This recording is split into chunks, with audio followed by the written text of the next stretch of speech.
Once again welcome to my channel Mitra Education Hub. तो आज की वीडियो में हम लोग जो है नाइन्थ का चैप्टर थर्ड जो है डिस्कस करने वाले हैं।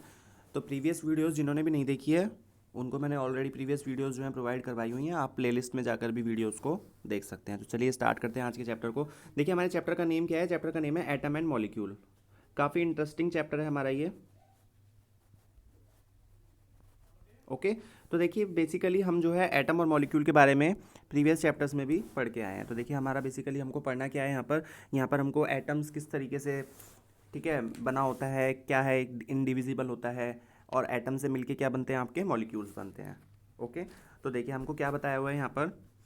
Ancient Indian and Greek philosophers have always wondered about the unknown and unseen form of matter. ठीक है, मैटर जो है ना वो उसका जो फॉर्म होता है वो मतलब कि आपको प्रॉपर तरीके से दिखाई भी नहीं देता। बहुत माइन्यूट पार्टिकल्स होते हैं ये। ठीक है, तो जो पुराने समय के जो फिलोसोफर्स मतलब जो कि थिंकिंग करते थे इन चीज़ों के बारे में। ठीक है, the idea of divisibility of matter was considered long back in India. ठीक है, और अराउंड 500 बिफोर क्राइस्ट। ठीक है, तो देखो आपको क्या बताया हुआ है कि जो मैटर की डिविजिबिलिटी है इसके बारे में जो थिंकिंग थी, ठीक है, वो बहुत टाइम पहले से, ठीक है, आज से हज़ारों लाखों साल पहले से जो है चली आ रही है।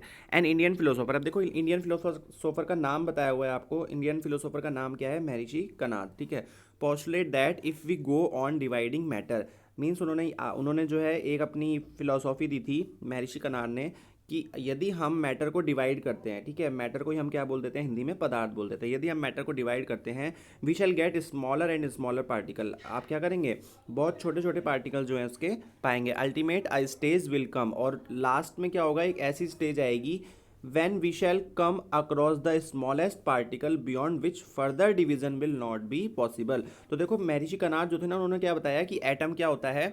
जब आप किसी भी मैटर को तोड़ते हैं ना, मैटर को आप डिवाइड करते जाते हैं तो एक स्टेट ऐसी आती है कि आपके पास जो है सबसे छोटा एक मैटर का पार्टिकल मिल जाता है जिसको आप फर्दर डिवाइड नहीं कर सकते, और उसी को उन्होंने क्या बोल दिया था, एटम बोल दिया था। ही नेम दिस पार्टिकल परमाणु। और उन्होंने क्या किया, उन्होंने इस पार्टिकल को क्या नाम दे दिया, परमाणु। बस परमाणु को ही हम क्या बोलते हैं, एटम बोलते हैं। बस परमाणु हिंदी का वर्ड है और एटम क्या है आपका, इंग्लिश का वर्ड है।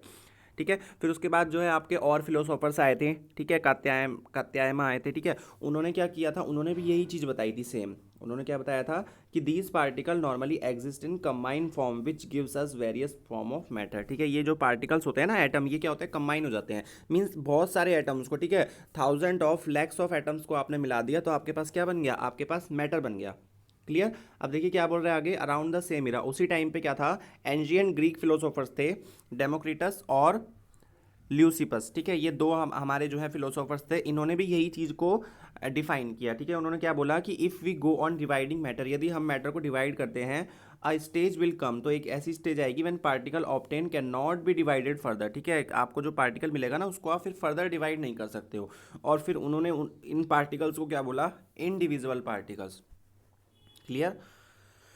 और फिर उन्होंने क्या नाम दे दिया कि भाई एटम जो होते हैं ना वो क्या होते हैं, इंडिविजिबल पार्टिकल्स होते हैं, सबसे छोटे पार्टिकल्स होते हैं। अब देखिए फिर यही चीज़ जो है चलती रही आपकी, और फिर ऐसे ही करते करते जो है 18th सेंचुरी आ गई आपकी। ठीक है, 18th सेंचुरी का जब एंड होने लगा, ठीक है, तो मतलब आज से लगभग 200 साल पहले, इस टाइम हम कौन सी सेंचुरी में जी रहे हैं, 21st सेंचुरी में हम जो है जी रहे हैं। ठीक है, तो आज से लगभग 200 साल के अप्रोक्स, ठीक है, क्या पता लगा, scientist recognise the difference between element and compound. Scientist ने क्या किया, एलिमेंट्स और कंपाउंड के बीच में डिफरेंस को बताया, जो कि हम प्रीवियस चैप्टर में पढ़ के आए हैं। And naturally became interested in finding out how and why element combine and what happen when they combine. तो ठीक है, फिर उन्होंने क्या बताया, उन्होंने ये चीज़ बताई कि जब ये एलिमेंट्स और कंपाउंड्स, मीन्स जो आपके एलिमेंट्स कंबाइन होते हैं, ठीक है, तो क्या चीज़ होती है, इनके कंबाइन होने पर क्या होता है। ठीक है, तो हमको क्या करना है, हमको पढ़ना है अब केमिकल कॉम्बिनेशन के बारे में। किनका केमिकल कॉम्बिनेशन करेंगे हम, एटम्स का केमिकल कॉम्बिनेशन करेंगे। ठीक है,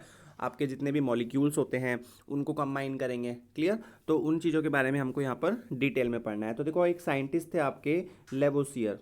ठीक है, एक साइंटिस्ट थे, क्या थे, लेवोइजर। ठीक है, लेवोइजर थे आपके साइंटिस्ट। उन्होंने क्या दिया था, उन्होंने आपका एक केमिकल लॉ दिया था। ठीक है, उसको हम क्या बोलते हैं, law of chemical combination. Law of chemical combination, तो हमको यही चीज़ के बारे में स्टडी करना है। अब देखो दो पार्ट्स में आपका केमिकल कॉम्बिनेशन डिवाइड है। फर्स्ट आपका कौन सा है, देखिए ये रहा, फर्स्ट क्या है आपका, law of conservation of mass, law of conservation of mass. और सेकंड हम क्या पढ़ेंगे, सेकंड हम पढ़ेंगे लॉ ऑफ कांस्टेंट प्रोपोर्शन। ठीक है, ये देखिए आपका ये रहा लॉ ऑफ कांस्टेंट प्रोपोर्शन। तो ये दो लॉज के बारे में हमको यहाँ पर डिटेल में पढ़ना है। क्लियर। तो देखिए सबसे पहला हमारा क्या बोल रहा है, law of chemical combination. Law of chemical combination क्या चीज़ को बताता है, ये जो आपके साइंटिस्ट थे ना लेवोइजर और प्राउस्ट, ठीक है, इन दोनों ने मिलकर के जो है एक्सपेरिमेंट्स किए थे, इन दोनों की हेल्प से हमको जो है law of conservation of mass के बारे में पता लगा। ठीक है, तो देखो law of conservation of mass आपको बताता क्या है, सबसे पहले ये समझ लेते हैं, फिर उसको एक्सपेरिमेंट को देख लेंगे। Law of conservation of mass states that, law of conservation of mass जो होता है ये चीज़ बताता है that mass can neither be created nor destroy in a chemical reaction.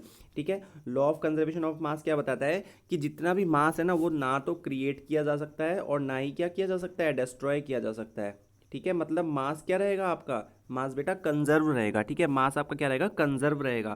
पहले की रिएक्शन में और रिएक्शन के बाद आपका मास क्या रहेगा, कंजर्व रहेगा। तो बस हमने ये इसी चीज़ को ना इस एक्सपेरिमेंट के थ्रू समझा है। देखो आपको एक्सपेरिमेंट के अंदर क्या बताया हुआ है, आपने एक एक्सपेरिमेंट के लिए क्या किया, एक एक्स का सॉल्यूशन लिया जिसको आपने किसके अंदर फिल किया है, ये वाली इग्निशन ट्यूब के अंदर फिल किया है, और एक आपने वाई का सॉल्यूशन लिया है, उसको आपने किसके अंदर फिल किया है, उसको आपने बीकर के अंदर फिल किया है। ठीक है, उसको आपने किसके अंदर फिल किया है, बीकर के अंदर फिल किया है। तो भाई यही बस यही चीज़ आपको बताई हुई है कि आपने दो सेट्स ले लिए, इसमें से एक्स में आप ये वाला सॉल्यूशन ले लीजिए और वाई में आप कोई भी एक, ठीक है, इन तीन में से कोई भी एक ले लीजिए। क्लियर। फिर उसके बाद क्या करेंगे आप, 10 ml वाटर के अंदर 5% सॉल्यूशन उसका मिक्सअप कर लेंगे। ठीक है, अब आपने क्या किया, अब आपने इसको जो है एक थ्रेड की सहायता से, थ्रेड की हेल्प से यहाँ पर जो है हैंग कर दिया और इसका जो एक पार्ट है वो इसका बाहर निकाल दिया। आपने क्या किया नेक्स्ट, उसके बाद कॉर्क लगा दी। अब आप ऑब्जर्व करेंगे, आप क्या चीज़ देखेंगे कि ये अभी सेपरेट है। ठीक है, ये अभी ये इसके अंदर है और ये इसके अंदर है। ठीक है, इसका मास आपने ऑब्टेन किया कि भाई इसका मास जो है पर्टिकुलर कुछ आ रहा है। फिर उसके बाद आपने क्या किया, ये जो इग्निशन ट्यूब है ये एक तरह का आपका ट्यूब ही है, टेस्ट ट्यूब मान सकते हो। ठीक है, फिर इसका जो आपका सॉल्यूशन है उसको आपने इसके अंदर मिक्स कर दिया। तो मिक्स करने के बाद क्या हुआ, आपकी रिएक्शन चालू हुई ना। तो रिएक्शन के बाद हमको क्या पता लगा कि जो पहले मास था ना वही मास आपका क्या रहेगा, बाद में रहेगा। ठीक है, तो हम क्या बोल सकते हैं कि हमारा मास जो है वो क्या रहेगा, कंजर्व रहेगा।